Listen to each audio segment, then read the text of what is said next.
we will start the conversation and the webinar with Ariane. So I'll give you the floor to start with the first question, and we'll go on from there. I think it's best to start really simply. Hello, everyone. Thanks for being here. First, I'll just ask Olufemi, whose name I hope I'm saying correctly, to tell us about reparations and how exactly he sees reparations as perhaps emancipatory or connecting in terms of bringing about a positive outcome or some change to the current situation around climate change and the other environmental challenges that we face as a planet. Thanks everybody for being here. And thanks for setting this up. I really don't think that the way that I think about reparations is much different from the way that people have thought about it. At least a wing of people fighting for reparations for transatlantic slavery and colonialism have thought about it for generations. What's different is our political circumstances. I'll say more about that in a second, but the basic thing that I think, or the name for this view of reparations that I've given, or that I've started using, is the constructive view. So that's just the idea that what you should do with reparations isn't just, within a system making apologies or making restitution, right? Those are things that obviously I think are independently good things to do in response to historical injustice, especially on the scale of, racial injustice, colonial injustice. But that the goal of reparations should be building a new thing. And I think generations of people have taken that view on racial justice. So it's just straight up learning from people in the past on that score. And so what's different about the constructive project of our time, the 21st century, as opposed to, what the Maroons in the Caribbean might have had to deal with a couple centuries ago, or what the Quilombolas might have had to deal with in, fleeing from plantations in Brazil centuries ago. What's different about our time is the ecological crisis. We've gotten to a point where the emissions of China and the United States and the European Union are going to be major drivers of basic outcomes, basic ability to have, to produce food, to have energy access in the rest of the world. That's not even to talk about the actual geopolitical, diplomatic relationships, so on and so forth. So that is something that just wasn't the case 200 years ago. And so the thing that's different about reparations now, and maybe the opportunity for reparations now, is to try to build a different planetary economic and environmental system, not necessarily one that requires us all to be best friends, but does require a different relationship to production and distribution, and one that's compatible with people anywhere living on the planet on their own terms, on terms of self-determination, on terms other than of domination. And that was a little bit abstract, but hopefully as the conversation moves on, it'll be a little bit clearer what this has to do with ground level political decisions, economic decisions. Should I just keep going? Thank you so much, Olufemi. I think that we can now switch back to your first question to Ariane, and then Ariane can respond and follow with the next question. Okay, so I can ask the question. Great. Okay. Ariane, it's great to be in conversation with you. I got to check out some of the work that you've put out in your publications, and it brings up one of the questions that I think is particularly central to whatever kind of transition of our energy and political system that we're going to have to make. There's a lot of talk about democratic forms of decision making and the connection of those to decarbonization, which is going to have to be at least part of the political transition that we're making. So my question is, suppose that we won, right? Suppose that there were advances in democratic forms of decision making about energy politics, or maybe even in general.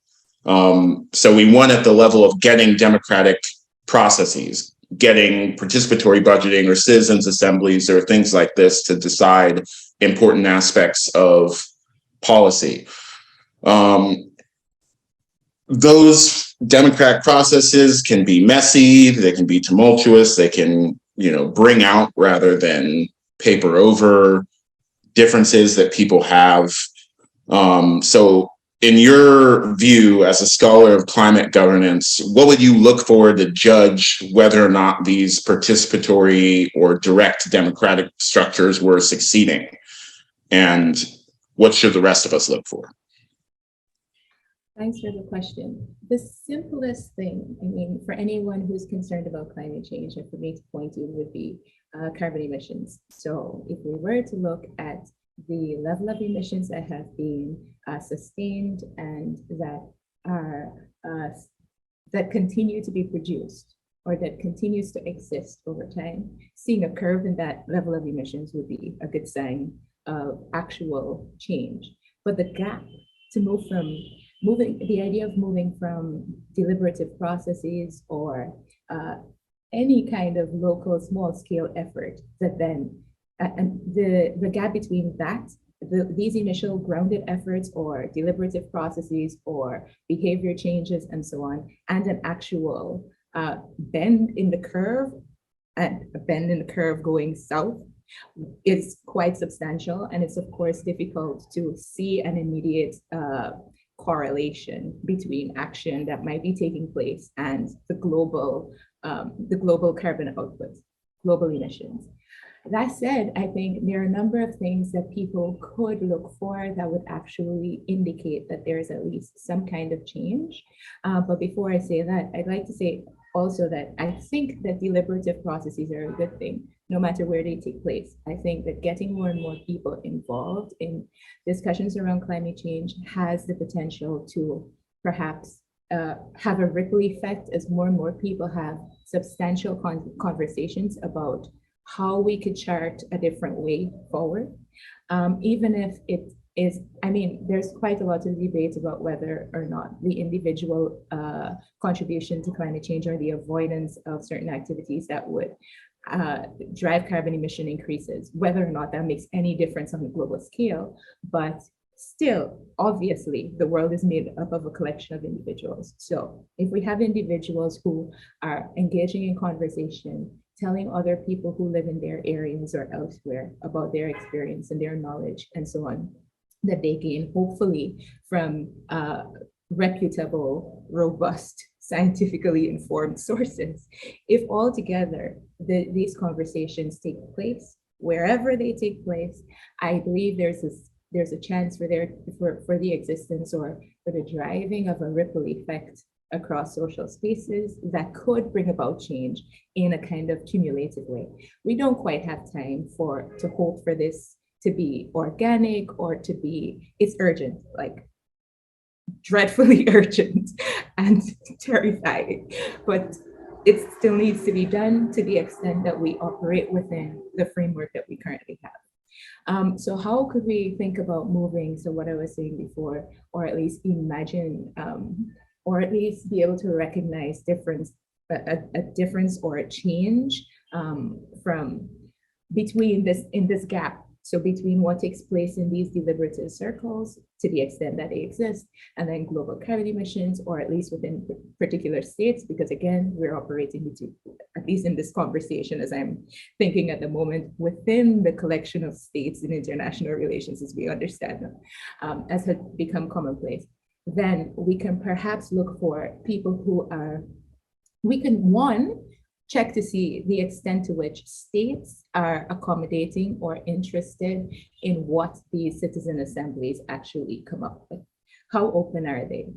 I did a bit of reading about France's experience and saw that there was a lot of criticism about the extent to which the head of state at the time did or did not take up the recommendations of the assembly. Apparently half of the list had been removed and so on. So this is one thing. You could see like one easy, direct, measurable step. To what extent are politicians and those people who are making decisions open to the recommendations of a particular group of people, the people who have been engaged in this discussion? Another step forward would be actually seeing changes in legislation. But in my part of the, right now I'm speaking with the European framework in mind, in part of the world, Guyana and Suriname, laws could be on the books, but that does not necessarily mean that they're being carried out. So if you see that more and more licenses are being granted for fossil fuel exploration, if you see that more and more expensive buildings are being put up in areas that are vulnerable to sea level rise and so on, then you can see or sense that the urgency of the situation isn't quite trickling down into actual change. So I think this is another way that we can perhaps start to analyze legislative frameworks and the enactment or the implementation or the enforcement of those frameworks post-deliberation to see if they're actually making any difference.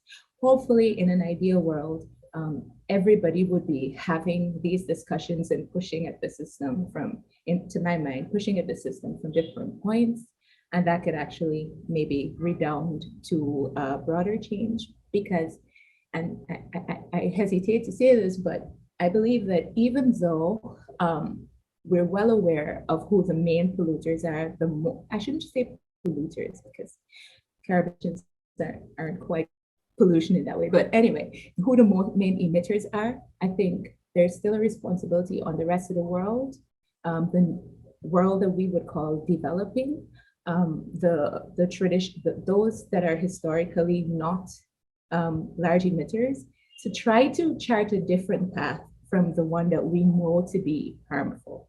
So it's always, for me, a question of how this difference is being enacted and to what extent it's being enacted. So yeah, what could we look for? Actual consideration of the policies or the suggestions that these groups make, actual changes in legislation, the actual enforcement of this legislation, and considerations of fairness and equity all matter, but just trying to outline what some of the markers could be.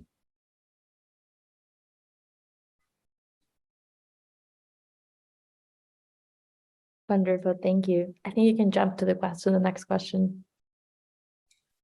I had a follow-up question.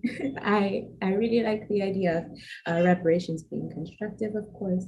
I wondered about the extent to which it connects to decolonization. Could you tell us a little bit about it? And my other part of my follow-up question was, I think, could you maybe say a little bit about how you see the histories that you mentioned, like histories of maroonage and the transatlantic slave trade and so on, as connecting to the current ecological crisis?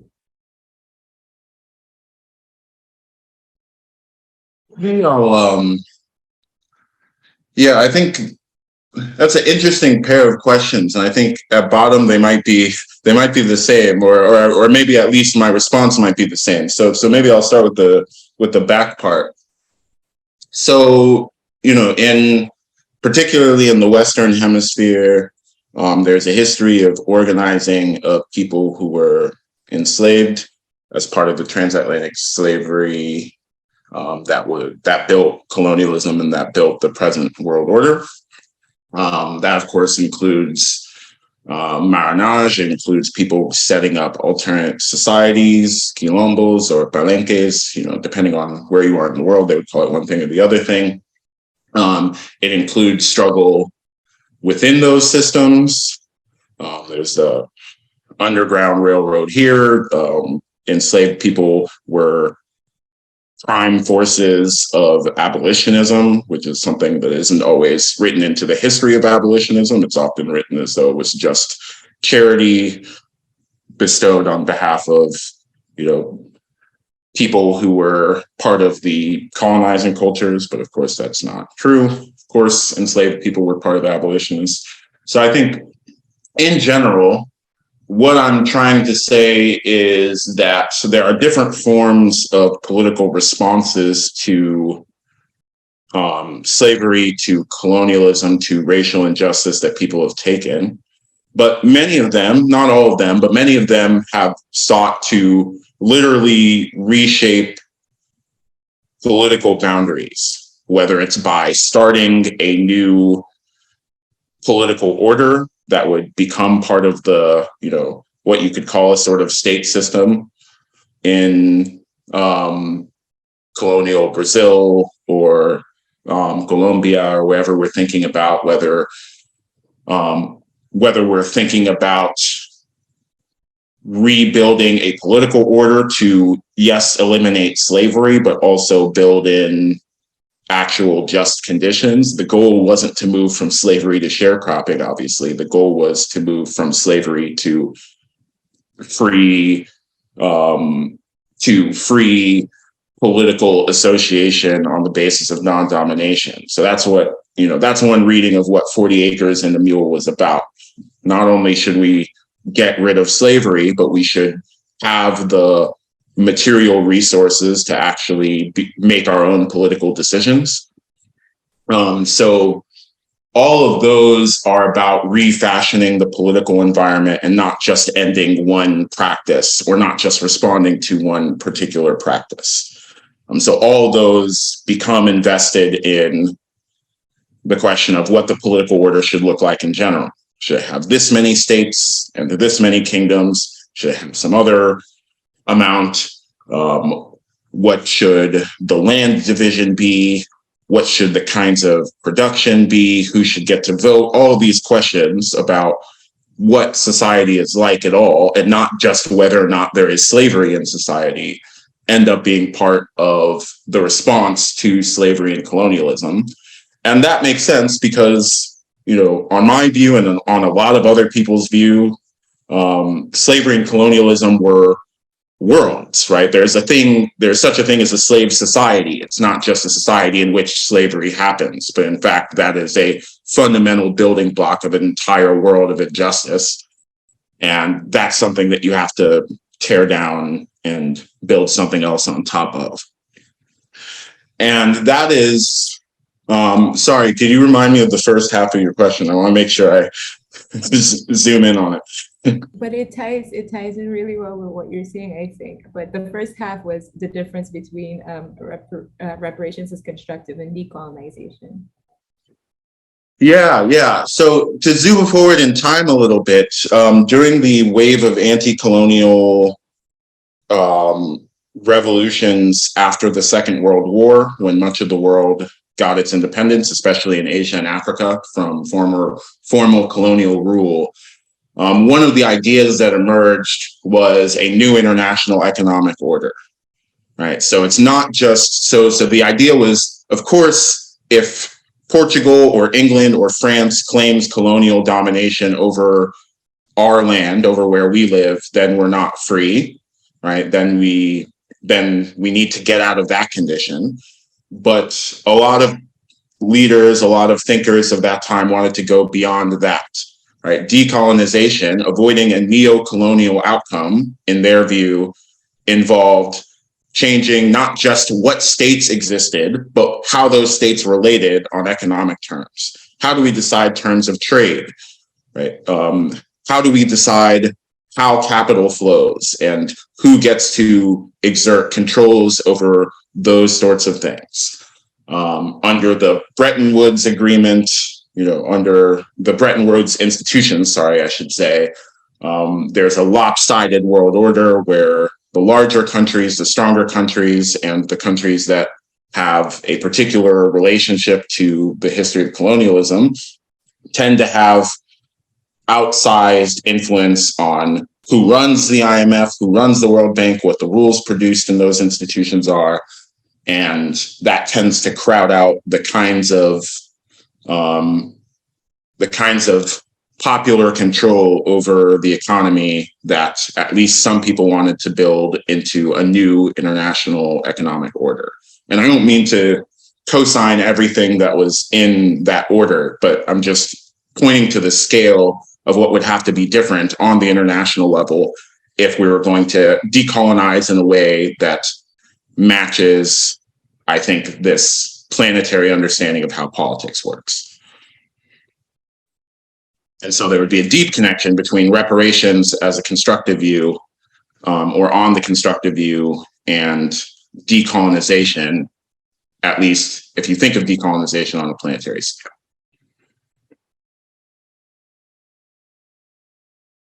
So I think that actually leads directly into the question that I had for you, and I was really interested in your response to. Both of us have talked, not exclusively, but a lot about the present situation that we're in which there's a state system, there are countries, and those countries claim, political rights over parts of the earth that we separate with these lines that we call borders, right? And on the one hand, that's a fact about the world that we should recognize, or maybe it's not a good fact. Maybe it's a problem, maybe it's something we should be trying to get away from, at least in some sense. So my question for you is, what's the role of the state? And is it different in parts of the world where the state is powerful versus parts of the world where the state is maybe less powerful, and the countries in between? In particular, I'm thinking about the role of states in places like Ecuador and Angola and Nigeria in being really wedded to at least some forms of extractive industries. And that is something that might be a challenge from the perspective of decarbonization. Okay, so what is the role of the state, and how and to what extent is the role of the state different in different places? What is the role of the state? I think I'll start, perhaps covertly, by responding in part to what you were talking about with decolonization. So a lot of my work, I see decolonization as somewhat different, as in a broader scale, like a larger expansion of the colonial encounter, primarily because I tend to think through the very creation of statehood and the establishment of the current states that I study, Guyana and Suriname quite often, and many states in the global south in general, through colonialism. So I increasingly use this Latin American decolonial framework, BESIS, that thinks of colonialism as having started in the 14th, 15th centuries and as being still present today. So generally these, I'll use Guyana as an example. So in Guyana, the indigenous people lived in the forests, lived in this area, somewhat unencumbered by borders. So traveling to what is now a neighboring state and so on freely, using resources as they saw fit to sustain themselves. Then they were encountered by European explorers, eventual colonists, who started to trade with them and then started to enslave them to work on the plantations. And then when that didn't work, because the indigenous people had this ability to run off into the forest whenever possible. So of course, they then brought numbers of people from Africa, large numbers of people from Africa, so to work on the plantations. Forgive the noisy background, there's little I can do about it if you're hearing it. But yes, so the very constitution of the countries that I study is colonial. So outside of the indigenous people who lived in a pre-colonial era in these places, everything else is colonial. These countries gained independence in 1966 and 1975. They're still struggling in some way with forming a coherent state, to the extent that a coherent state is desirable if built on something that is historically oppressive. But anyway, they're still struggling to to maintain borders. Guyana is threatened by Venezuela. Guyana's territory is threatened by Venezuela, also by Suriname, and so on and so forth. So usually when I think of decolonization, it's usually how could you, from this moment, how could we think about a different way forward, proceeding from an awareness of almost 500 years of colonial history, even though colonialism formally ended in the 60s and 70s, it still has an outsized impact on the functioning of the states here. So these two countries. So the question is, how could we think of a different way, especially since both of these countries are major oil producers. Well, Guyana is becoming a major oil producer at the moment. And Suriname has been a small oil producer for quite some time, but also recently found large oil deposits in its territorial shelf. So this is how I tend to approach decolonization. For that reason, I kind of see some parallels that I'm not quite sure about, still fuzzy on, with reparations, because I think decolonization in this idea, in my interpretation of it, it requires that we grapple with environmental problems and policy decisions and so on, recognizing how impactful, I feel like that's still too weak of a word, but how, I'll stick with impactful, but just how embryonic the colonial experience is of these two states. So in that sense, in this context, I would say that the role of the state is to mediate, I mean, in all contexts, is to mediate between competing demands. It is also to make decisions, of course, hopefully that redound to the benefit of everyone within that particular state. There are also responsibilities to the international community, to neighboring states, and so on and so forth. But in terms of the environmental crises, biodiversity decline, climate change, and so on and so forth, I think what I see as important is that states recognize, again, these embryonic oppressive histories and try to chart a different path, an other. And of course, these things differ. Again, because I tend to think through these countries, I'm already thinking about Southern countries, colonial histories, how they then refract through time, space, place, and so on, how they go on to affect other people, how they shape environment relations, human environment relations, and so on and so forth. How these histories continue to be reflected in some of the challenges that we face today.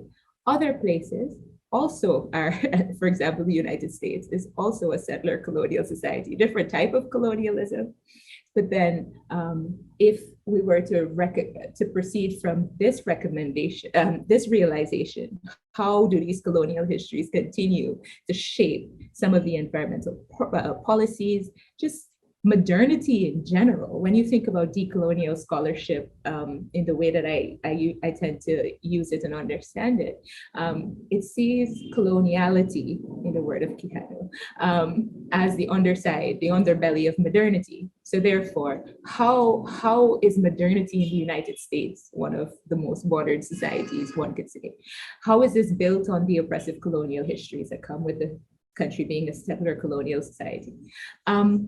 All of that will, of course, feed into, as you all rightly pointed out, into how these countries then respond to the situation. The fact that China has a very different political system will, of course, also inform the ways in which it responds to the challenge. But so, yes, I agree completely that the role of the state will differ depending on which state is being thought of and how we're thinking through these things. But I think there was a last part of the question. Let's see, the different states. Yeah, but I still think, I don't necessarily think that this diversity is a bad thing. I think there's space for different groups of people in different places again to try to push from all sides to try to change things. But yeah, I think I'll stop there. Thank you. Oh, I'm supposed to have a question. Go for it. The question is, then, to the extent that I explained how I see decolonization well, does it in fact resonate with reparations as constructive? It depends. And what it depends on is, I think, what it is that we build. And this is actually part of the motivation behind the question about states. So if we take it that decolonization is not just about ending relations of domination between states, but also addressing the kind of colonial character of how states operate, which I think you were pointing to in your response, right?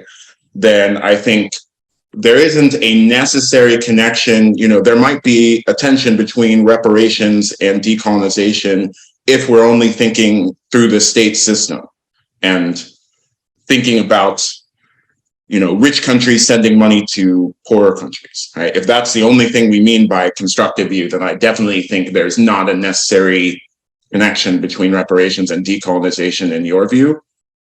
But I would hope that, you know, our constructive impulse is at all scales.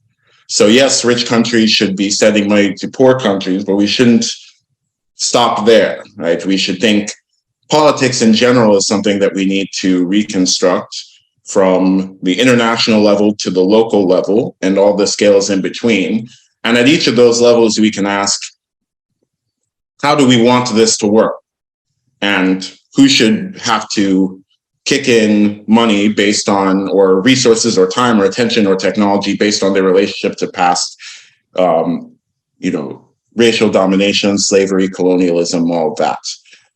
I look at places like Kerala, I look at places like Porto Alegre in Brazil that built different ways of making decisions in the first place. Kerala is a particularly good example because they have local participatory budgeting that is scaled up to the state level, right? And at the level of the state of Kerala, they have embedded these processes that include changes at local levels of decision making. And I think if you have that on a larger scale, if you have global citizens assemblies, but you also have energy democracy in regions or cities or villages, you have something that challenges the character of states, of countries, just as it challenges the character of the international system, of the state system.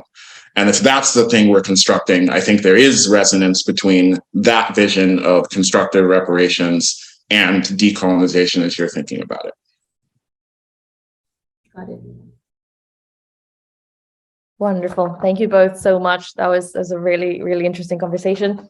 I do have one question, and then we'll open the floor to other questions from participants, so you can start thinking about them.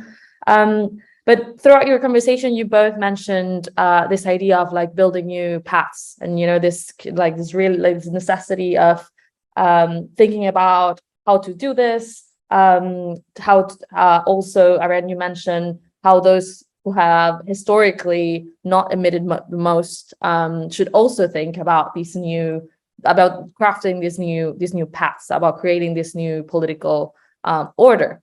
And at the same time, there is somehow this urgency. So, you know, like there's not really, you know, you mentioned also this, there's like no really time to, you know, to craft this, let's say, organically.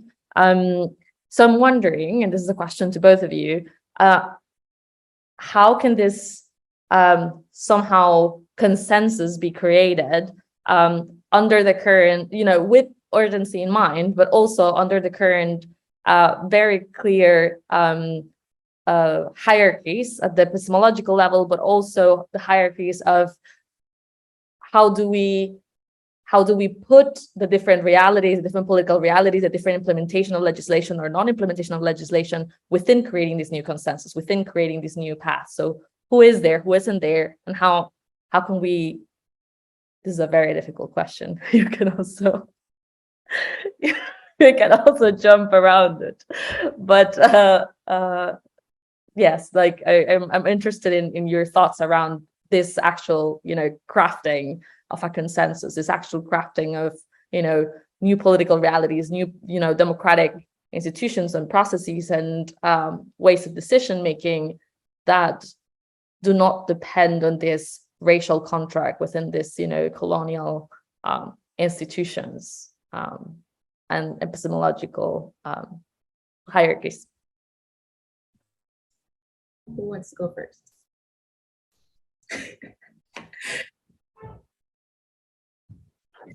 I could say two quick things and then leave the floor. Okay, so I'll just give two examples of the kind of thing. We talked a lot about the state and formal institutions like the IMF and the World Bank, but I actually think, particularly in the part of the world that I'm in, which is the US, that's where I'm based, but I also think this would be true many other places. I think the likeliest way forward, and maybe the quickest way forward as well, is actually outside of the formal institutions. I'm thinking about, in particular, unions, workers' unions, and ratepayers' unions. So we need a broad change to our whole social system. That's going to take a while.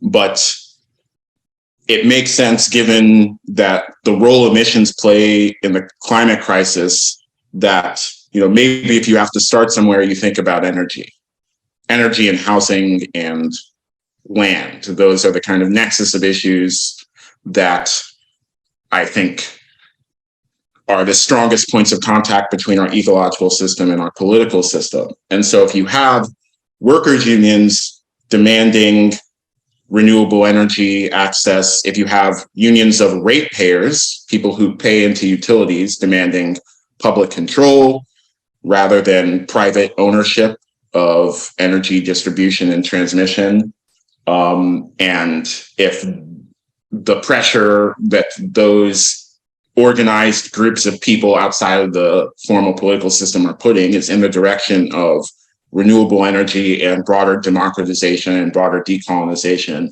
I think that's a likelier scenario, that's a likelier path to quick political change than legislation or, fights in the executive of these countries. So I actually think that is our best chance, but I wouldn't tell us to ignore those other things, but I think that's maybe where we should bet.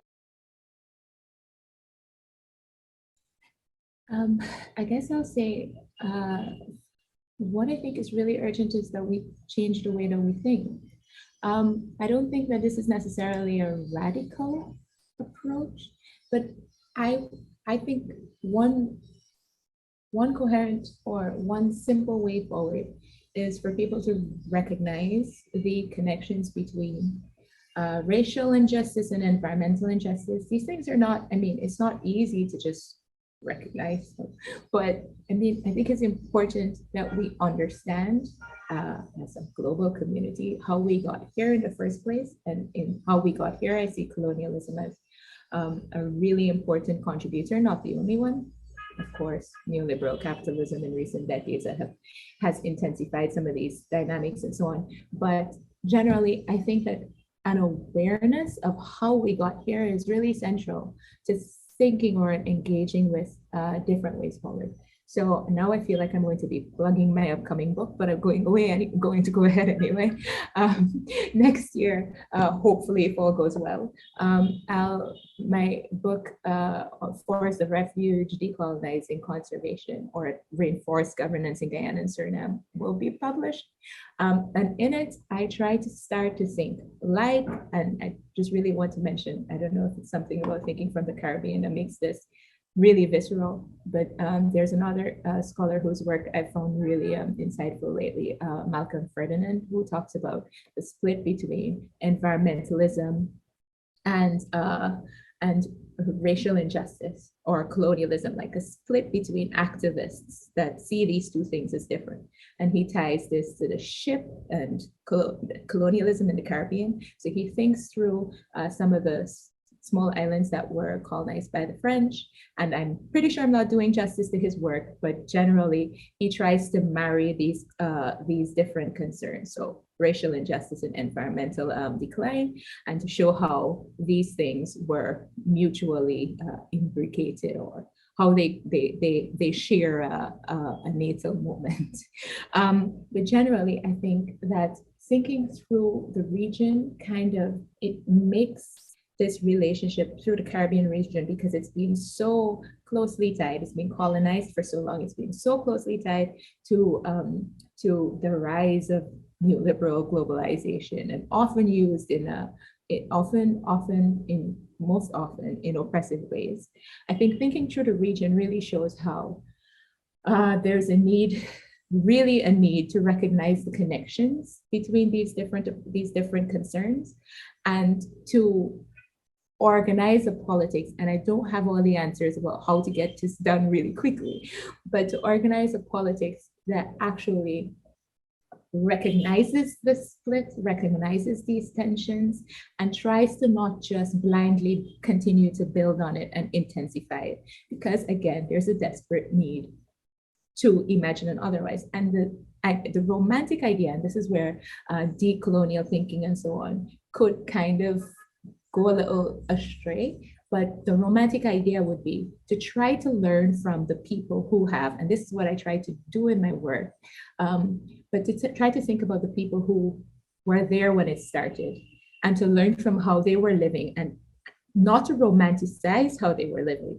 but to try to learn from how they were living in less exploitative and less, I don't know how to describe, I do know, but it's not coming to mind at the moment, but less automatically, blindly modern capitalist ways.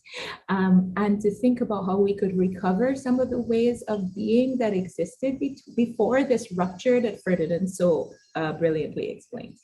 And some of it, for me, what I find really insightful, and I was happy when I heard Olufemi mention the Maroons in Suriname, who I found just radically, I don't know, just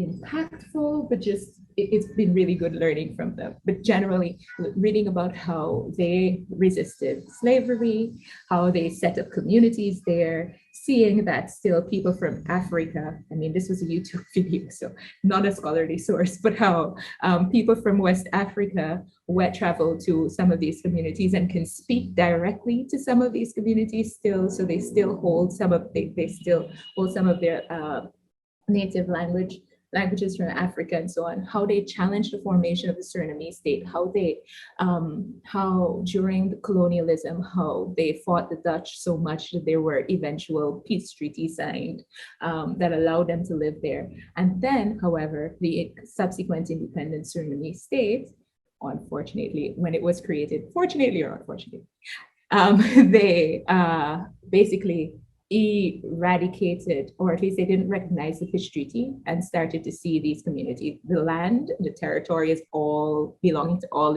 of the Surinamese people. So it then means that the people on the coast can go into Maroon lands and set up industries and extract resources and so on. But point being is, if there's, and again, this might be romantic too, but if there is more of an awareness of how it is that the state in its functioning is able to, at least in these parts of the world, is able to,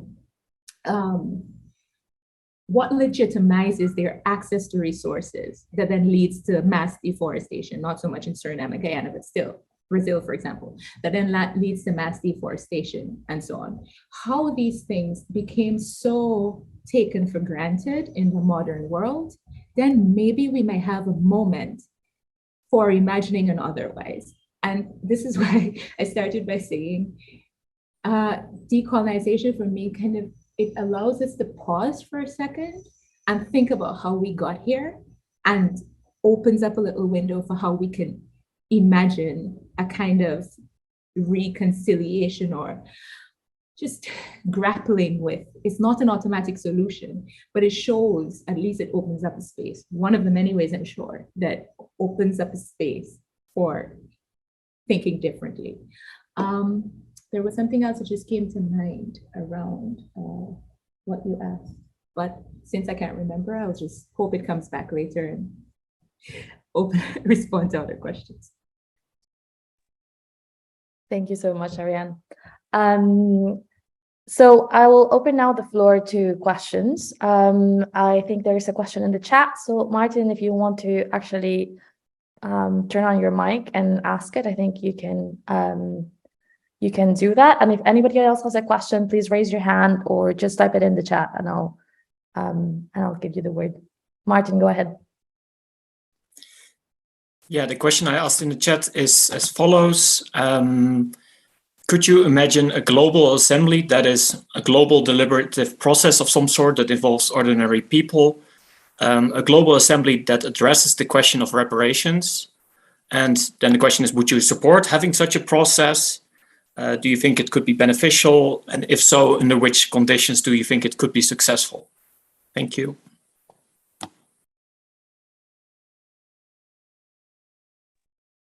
So I'll say something to start. I'm interested in what Ariane has to say about this as well. But for me, I would definitely welcome such a process. I think at the very least, it would be interesting to, and I think helpful and politically generative to have a conversation across people in parts of the world that don't necessarily interact on these kinds of political questions. So I think, even that and publicizing the results of that conversation would be instructive, particularly given that the global north dominates the media landscape in a lot of the world, but the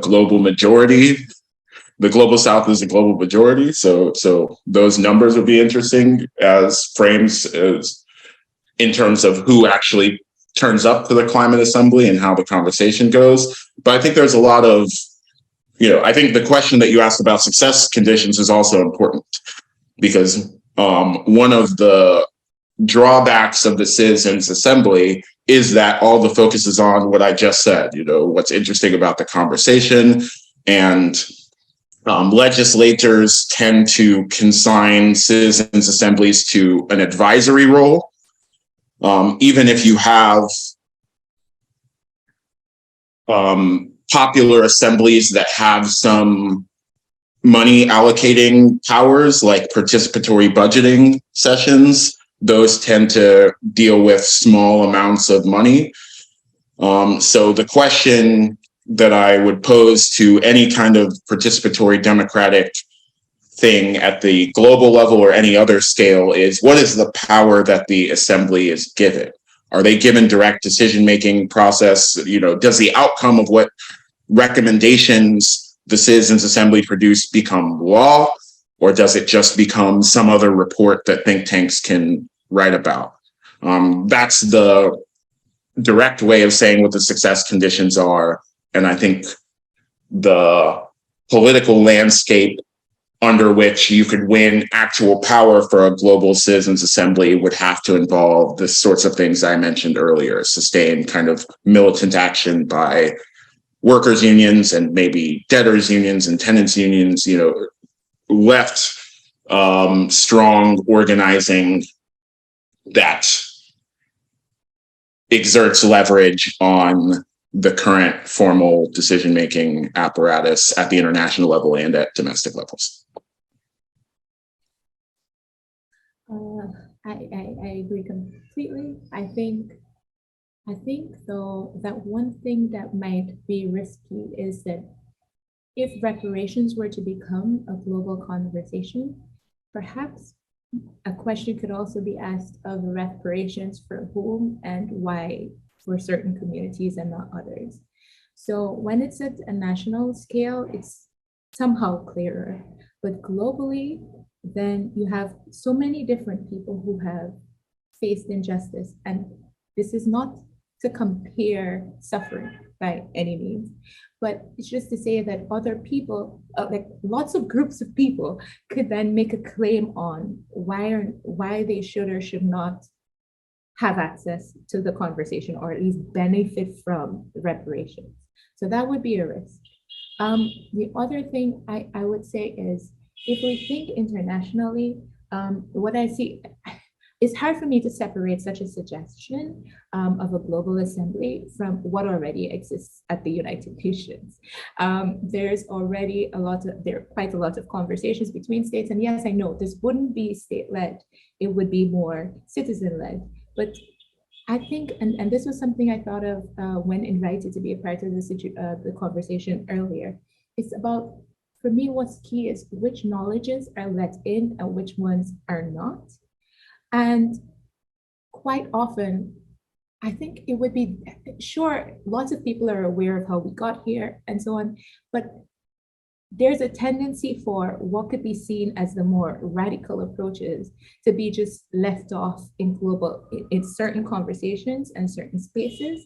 And when you think of things like, loss and damage around climate change and the reluctance of the international community, wealthier states and those who have emitted large amounts of carbon, to actually pay for the damage associated with climate change in poorer states around the world, you really see that there is a heavy, strong reluctance to open a door, perhaps because there could be so many claims for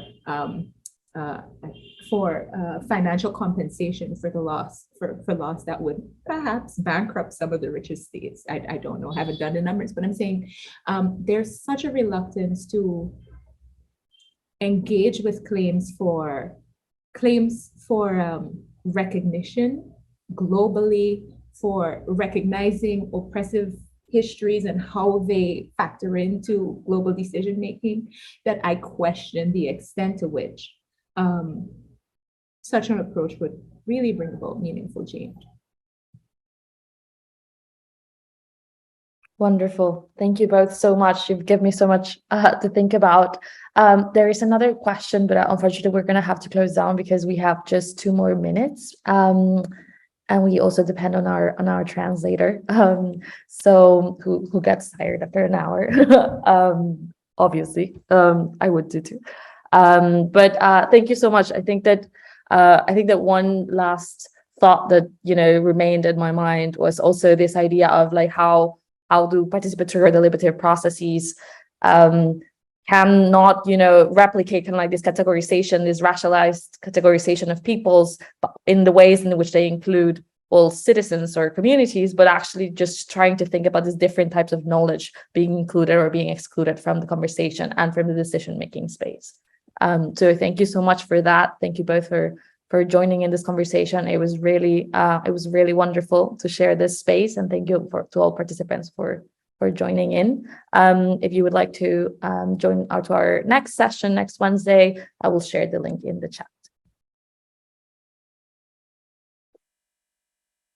Thanks, everybody. Thank you. Bye. Thank you so much, both of you.